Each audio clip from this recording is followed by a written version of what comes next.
where there are times or groups where I don't feel nervous, where I do feel more at ease, where I don't feel like I'm performing, where I don't feel like I have to pretend my kid does X, Y, or Z when really they don't. So I like women to think about the different types of groups or different types of group experiences they've been in and where they feel most comfortable and what it is about that group or those people that make them feel comfortable.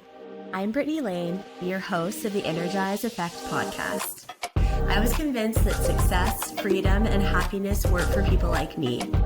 That if I wasn't born into wealth or didn't have the right connections, I'd never really make it. But after I had my daughter, I started questioning every single belief that told me I wasn't good enough. And what I've learned is that the biggest thing that kept me from my dream life was me. My limiting beliefs ran my life on autopilot until I broke through them. Now I wake up excited with more opportunities and success than I've ever had, and I want you to feel the same. This podcast is no fluff, no filters, just raw, real conversations about breaking through what's holding you back so that you can wake up every day with an energized belief that anything is possible. Let's get into it.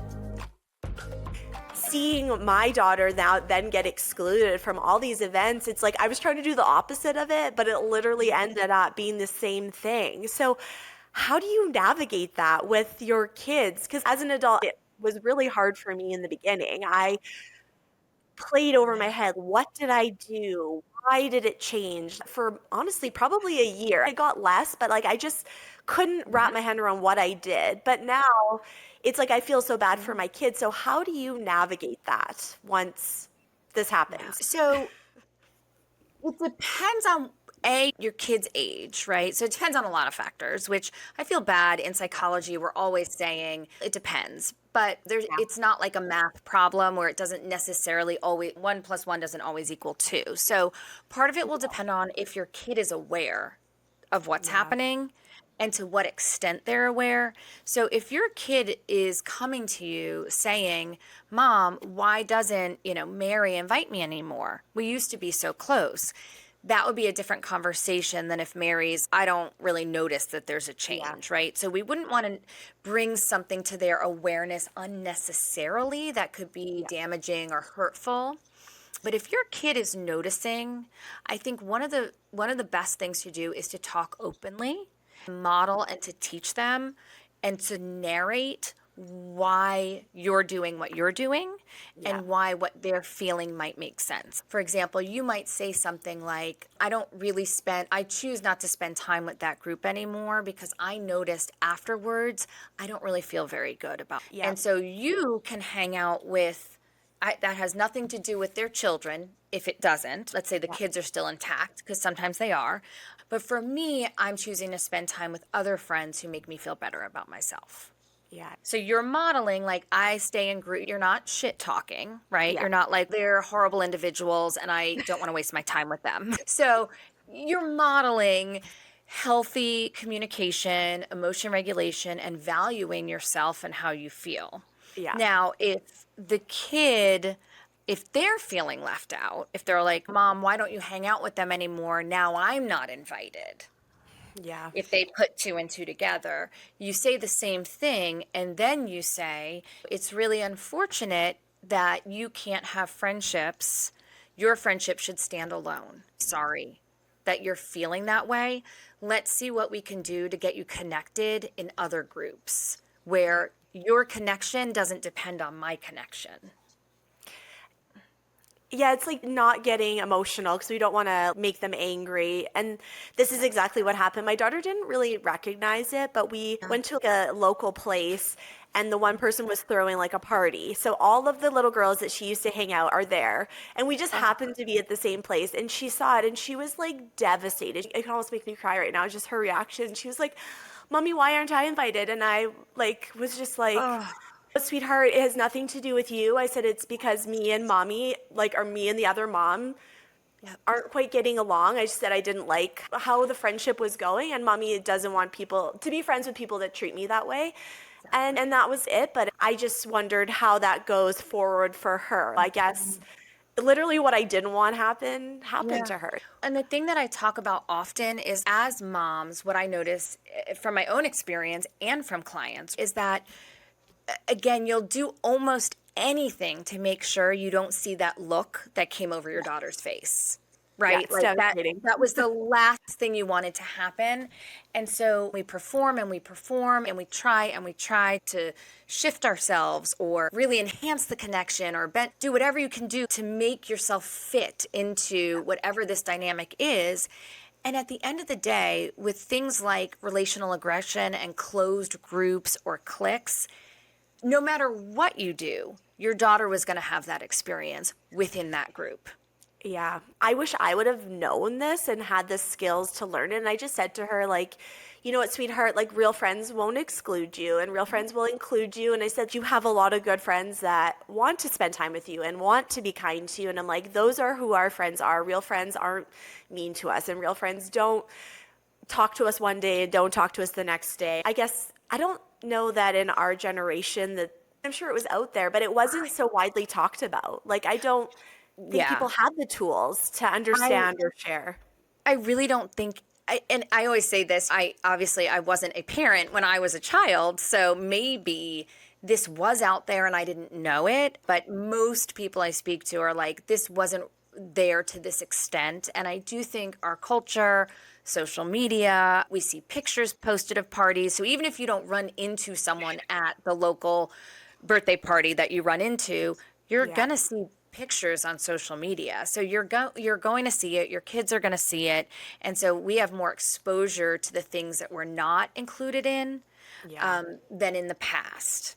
And what you don't want to do, so I think sometimes with these types of situations, with kids feeling excluded, you want to be sure that it's not so much what you are saying, because we don't really know exactly what to say. Yeah. What you don't want to do is you don't want to gaslight them either and say, oh, it's no big deal. You're Yeah. fine. I'm sure she would have invited you. She forgot. You don't Yeah. want to make up stories to invalidate what they are seeing and feeling, because that doesn't feel good when you're experiencing it and someone says, that didn't happen. So you Yeah. really don't want to invalidate that they are feeling like they don't belong or they know they weren't invited. So when we try to cover up for the situation, that will ultimately make it worse. I think that's so important. I think this like honesty and transparency within realm of kids being kids, but Yeah, it's like of course. also like they're like then they're gonna make excuses for friends as they go on. Oh, like they probably would have invited me. It's like we're almost recreating that pattern that maybe we experienced instead of just maybe Yeah, being it more sucks. honest with them. Yeah, this sucks. I feel it. I feel it too. I feel sad as well. Like your feelings are valid. Exactly. Yeah. Yeah. And it wasn't very kind. And I know it doesn't feel good. And I saw your stomach drop my stomach dropped when I walked in the door. And again, some of this depends on their age, but Yeah. it's not denying their feelings and not denying their reality or if your kid comes home and says, I feel like every day at lunch, they don't make room for me, or no one's talking to me, or I feel like they're whispering about me, not instantly jumping in and saying, "Oh, I'm sure it's fine. I'm sure that's not happening." Yeah. And that oftentimes is what schools will do as well with things with covert bullying or relational aggression. And relational aggression is the same as covert bullying. They're interchangeable. So relational aggression is using aggression, but the aggression is targeted at damaging relationships or the person's standing within groups. That's Hmm. relational aggression instead of physical aggression, where your aggression is coming out in a physical way. Right. But lots of schools don't even know what to do with it or necessarily how to identify it. So lots of times they'll get fed the line, oh, it's middle school, Yeah. or girls will be girls, and that's what you don't want to do. Yeah. So if your little one comes home and is saying this, like, how could you respond? Because instead of denying, because I think and this is just social media, but as a parent, I think like we think our role is to make our kids happy all the time. So it's like they come home and they're like, oh, Cindy didn't include me in lunch, or they're talking about me and you're like, "Oh, I'm sure they didn't mean to," because we want to make light of it, but their feelings are their feelings. So when our kid comes home and expresses this to us, how can we navigate that instead of just being like, because I feel like I try to be like, maybe they're having a bad day, but Absolutely. yeah, but so I You're guess how trying to can give the you, benefit of the doubt, right? You don't want yeah, to jump to conclusions and you don't want to preemptively judge somebody. yeah, And you want to model for your kids that you don't want to do that. You don't, someone could be having a bad day. So yeah, I think a balance of helping them develop, and what this is really is you're modeling and helping them develop conflict resolution skills. mm, So with mhm, conflict resolution skills, you want to think through what is my perspective? mhm, What might the other person's perspective be? What's the kernel of truth in the other person's perspective? yeah, Maybe I haven't been a good friend lately. I have been looking cranky and not super friendly. Right? Like you want to look yeah, at maybe what you're bringing to the table and what the other person's bringing to the table. And I yeah, call that being fair. So you're yeah, going to be fair to yourself and say, I felt something, something's off. That mhm, didn't feel good. And you're going to try to be fair to the other person. Might be going on. How can we give some fairness to the other person's experience? So, like you're saying, maybe they're having a bad day, or maybe they got cut from the soccer team, whatever, right? yeah, So, you want to do that. Then, if it continues, or even in that moment, you want to give some other skills for how to resolve it. But you can say, what did you say? yeah, Because they might need the language to learn how to go up to someone. And none of this is easy. And no, none of this is a one and done. This is a lifelong learning lesson. You're going to have this conversation many times. But you might say, okay, why don't you take Jenny to the side? Or like, when do you think you could get her privately? So you want to yeah, teach her what would be an appropriate time to have a conversation, yeah, right? You want to teach like you do it in private. You don't do it around the table. yeah, You want to help her with the words for what you might say. So, like, you want to help her to not be accusatory, not say, why haven't you been talking to me?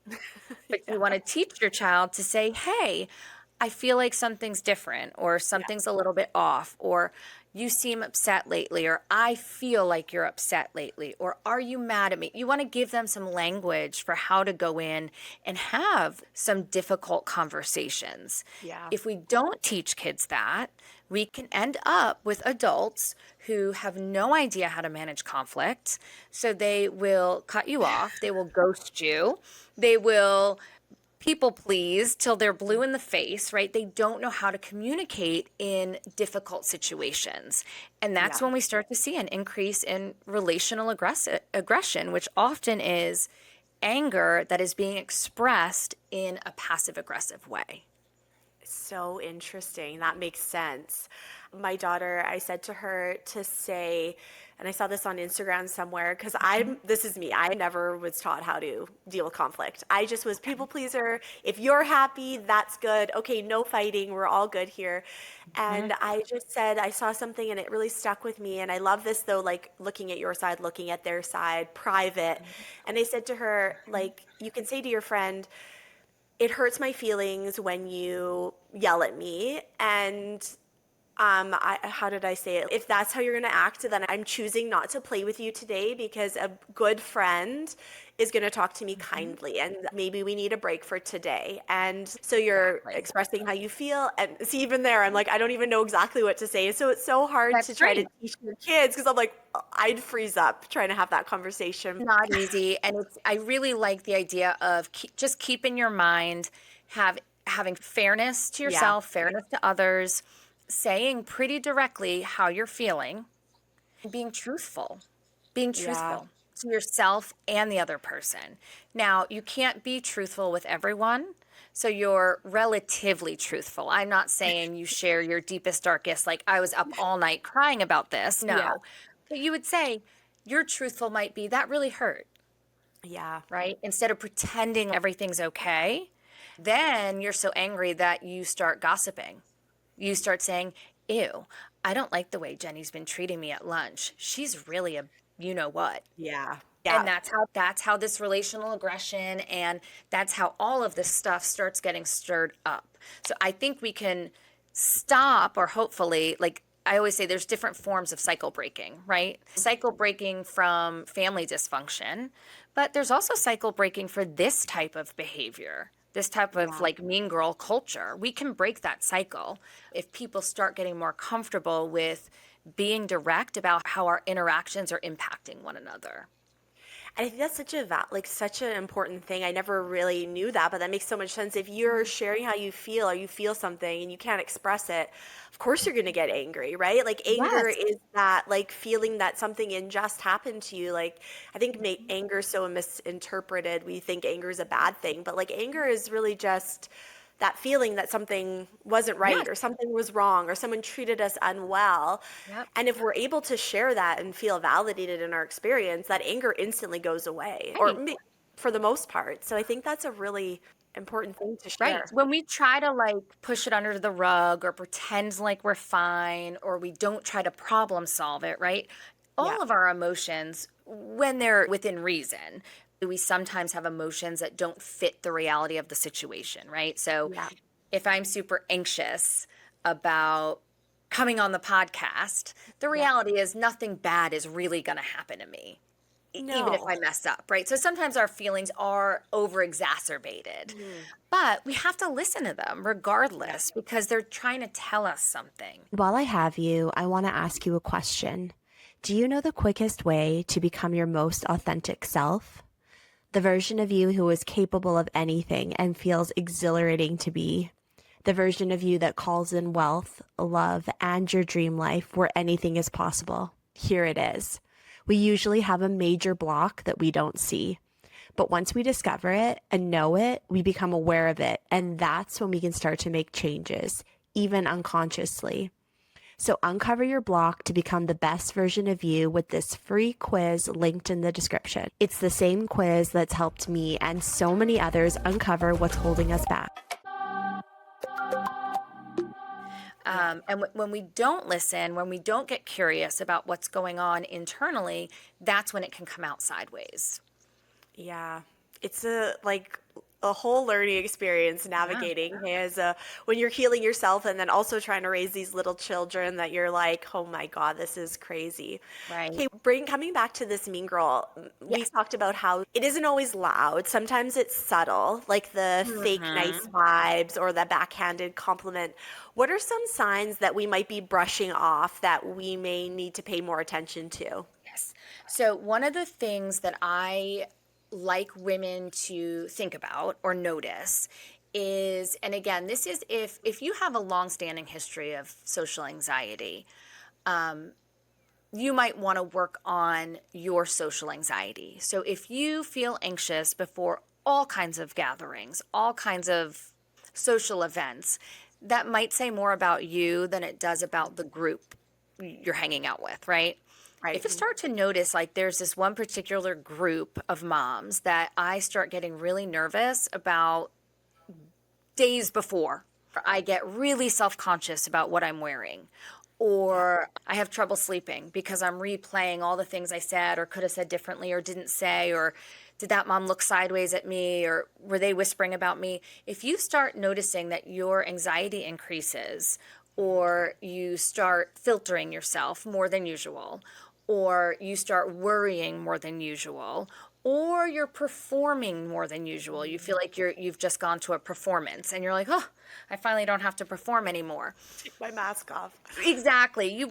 I encourage women to get curious about that. Yeah. And so that can be a little bit subtle because we just might think, "Oh, it's a group thing, so I feel nervous." Hmm. I like women to think about, okay, were there times or groups where I don't feel nervous, where I do feel more at ease, where I don't feel like I'm performing, where I don't feel like I have to pretend my kid does X, Y, or Z when really they don't. So I like women to think about the different types of groups or different types of group experiences they've been in and where they feel most comfortable and what it is about that group or those people that make them feel comfortable.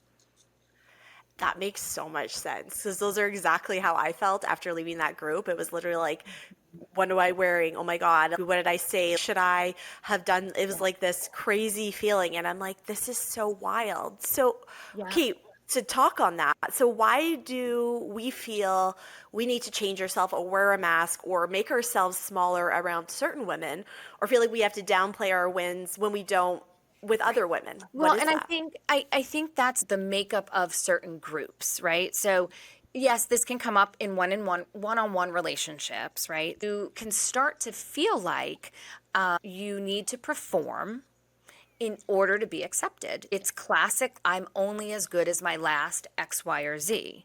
And so oftentimes it can say something about the group.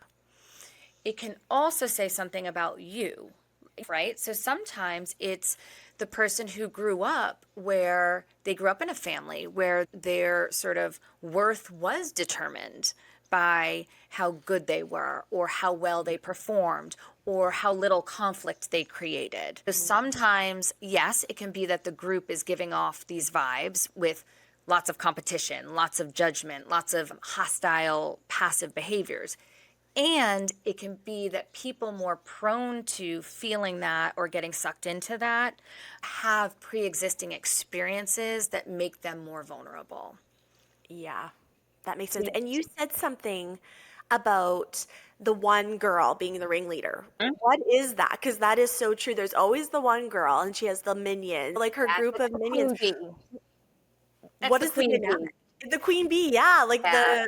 the It's whatever Regina George off of. Yes, yes, that's the queen bee, and that's the book that Mean Girls movie was written off of. Rosalind Wiseman, she breaks down all the different roles of the women in the groups. So there was the Mean Girls book, and then she has the book about essentially the Mean Girl moms. But the queen bee just holds the most power. And then there's other people in the dynamic that, like, there are the enablers. So there are the people that are like right under the queen bee, and their job is to maybe be a little bit nice, but uphold the queen bee's rules. And we see these types of dynamics, these often come out in any group setting. If you think about the corporate world, these types of dynamics can happen anytime there's a group setting, Yeah. where there's not necessarily a high level of awareness Mhm. of the dynamics and not a high level of direct communication. Do you think because as adults, I feel like as adults, you wouldn't expect these dynamics. You think that we've all grown up, but do you think just because we played these roles for so long that they just resurface in like these group settings now? The queen bee was always the queen bee, so now she is still being the queen bee. Is it like an energy? Is it a like belief in themselves? What is It like? can be. So I think Yeah. it can be like the queen bee. So that's what she knows and that's the role she does. And she feels less. It usually comes down, in my opinion, to power and control. Mhm. And usually, even the meanest of the mean, um, they're mean, quote unquote, because there's some reason that there's something they're protecting from, right? So Mhm. I like to think, I like to hope that people aren't mean just to be mean, but Yeah. like they think okay, if I don't have power and control over this group, nobody's actually going to like us. Or if I'm not in charge, I'll get left behind. Are they thinking this consciously? Probably not. But subconsciously, there's some reason they have to be in control in order to feel safe. And so they'll do what they have to do to be in Mhm. control. So like Or it could be someone that was bullied. And so they're like, I'll never let that happen again. This time I'll be in control. yeah. We can get there a lot of different ways.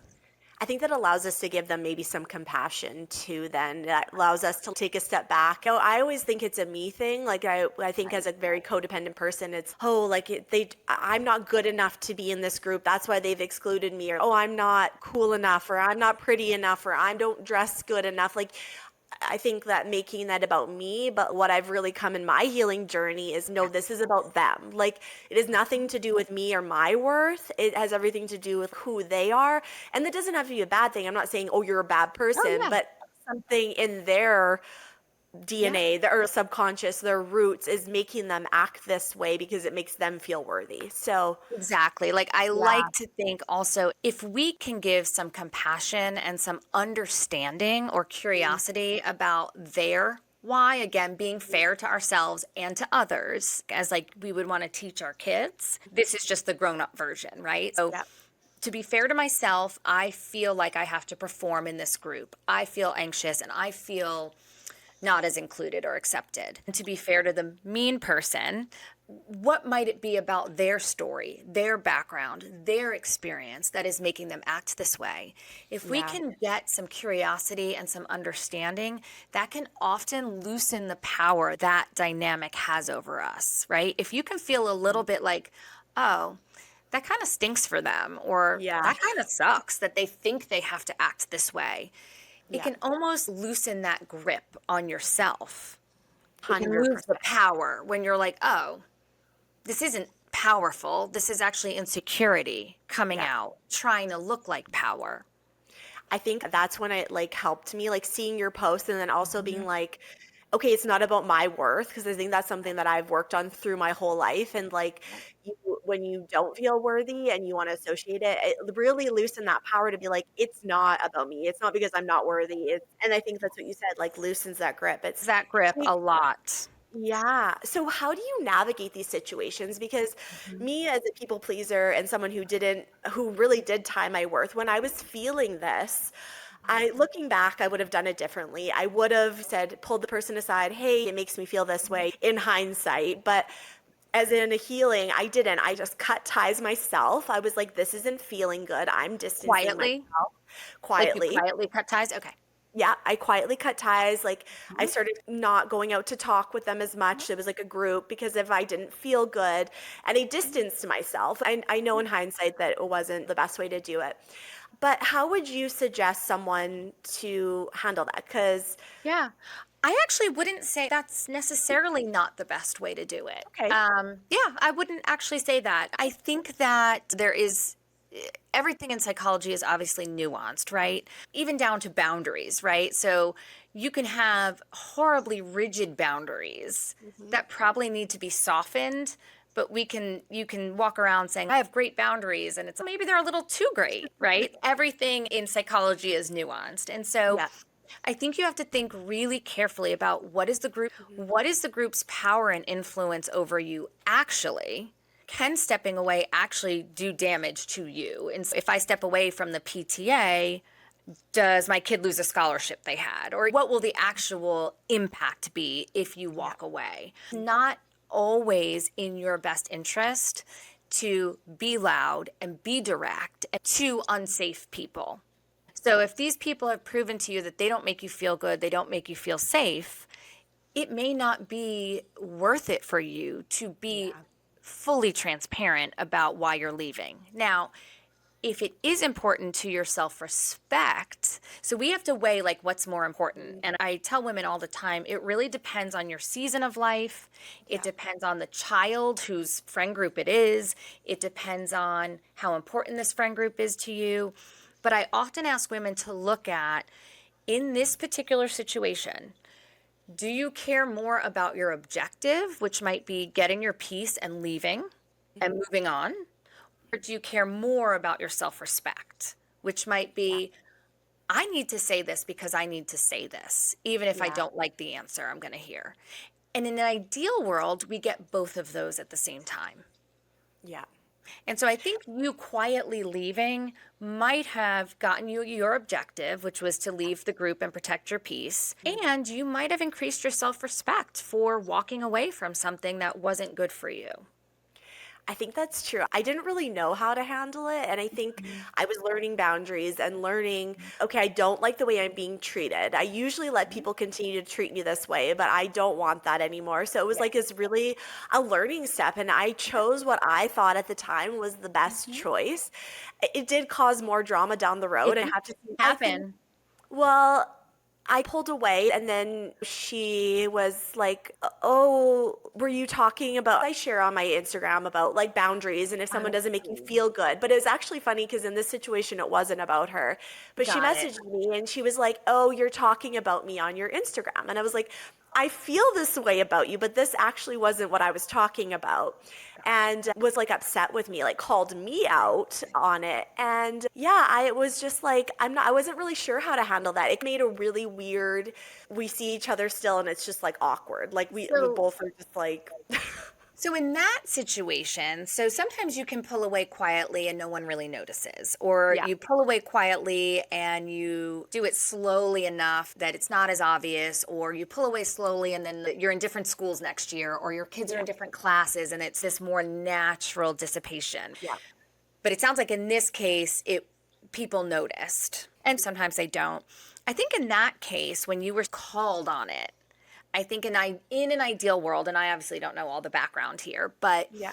that might have been an opportunity to gently say something like, actually, I really appreciate you reaching out. What I posted about, it was not about you. There were situations where I did feel X, Y, or Z Yeah. within our relationship. And I didn't come to you at the time, but now that you're coming to me, I will acknowledge that I did feel that way and it didn't feel good. Yeah, and but so how do you handle, I guess, now that dynamic when it is very fractured? You've pulled yourself away because it wasn't good for your self health, but Right. you do see these people every day and they have their group still and they stand there and they look at you and they talk as someone who struggles with self worth, struggles with this stepping up and speaking your truth and like having boundaries, but still have to see these people. How do you navigate that?